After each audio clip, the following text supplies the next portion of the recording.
দেখুন আমি half litre দুধ বসিয়ে দিয়েছি, এর মধ্যে কিছু গুঁড়ো দুধ মিশিয়ে দেবো, একটু গরম হলে 3 চামচ গুঁড়ো দুধ মিশিয়ে দিয়েছি। আর এটাকে ঘন করার জন্যে তারপরে দেখুন এটাকে একটু ফুটে উঠলে আমি তারপরে এটাকে নামিয়ে নেব।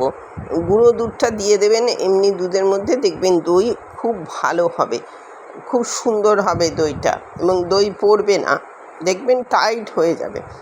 এটা নিয়ম হচ্ছে দুধের সাথে গুঁড়ো দুধ একটু মিশিয়ে, যেটা দিয়ে চা খান সেটা দিয়ে মিশিয়ে আপনারা এটাকে করবেন। এটাকে একটু ফুটে উঠলে পরে আমি এটাকে নামিয়ে নেব। দেখুন এটা প্রায় হয়ে এসছে, সর পড়ে না যেন, এইদিকে একটু নজর রাখবেন যাতে সরটা কোনোভাবেই না পড়ে।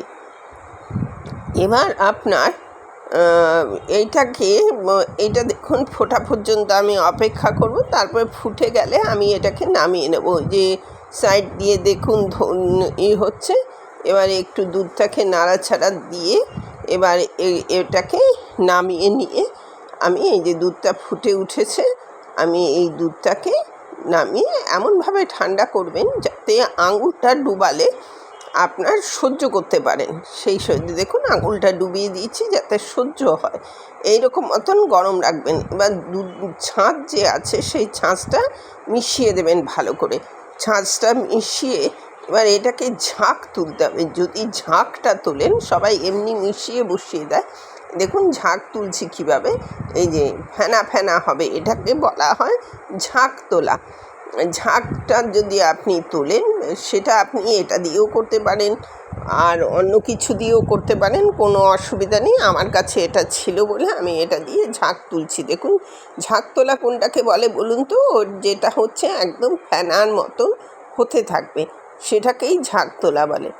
এই ঝাঁকটা এইভাবে তুলে নেবেন, তুলে নিয়ে তারপরে এটাকে আপনি বসিয়ে দেবেন। আমি অবশ্য কাছের কাপেই বসিয়েছি, আমার মগের মতো কাপগুলো সেইগুলোর মধ্যেই বসিয়েছি, এই যে সমানে ঝাঁক তুলছি, ঝাঁক তুললে পরে এটা হয়ে যাবে। এবার আমি এটাকে দুটো কাপের মধ্যে যতটা হয় এরকম দিয়ে দিয়েছি, দিয়ে এটাকে আমি একদম ভালো করে একটু গরমের মধ্যে রেখে দেবো। এটা তার গরমের মধ্যে রেখে দেখুন দইটা হয়ে যাবে আর রেডি টু সার্ভ। এবার দেখুন এটা দইটা তৈরি হয়ে গেছে। এতক্ষণ আমার সঙ্গে থাকার জন্য অশেষ ধন্যবাদ। পরবর্তীতে দেখা হচ্ছে যে কোনো এপিসোডে যে কোনো রেসিপি নিয়ে।